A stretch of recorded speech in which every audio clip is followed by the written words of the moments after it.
Learn more at Indeed.com/hire.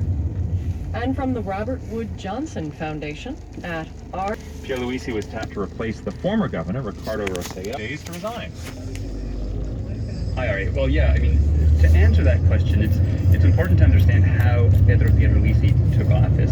So last week, Governor Ricardo Rossello appointed Pierluisi to the vacant post of Secretary of State.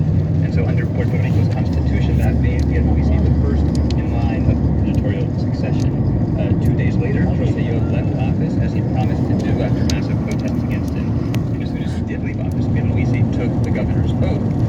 The issue is that he had not been confirmed as Secretary of State by both Puerto Rico's House and Senate. So the Senate President said that made him a legitimate governor. He petitioned the Supreme Court to remove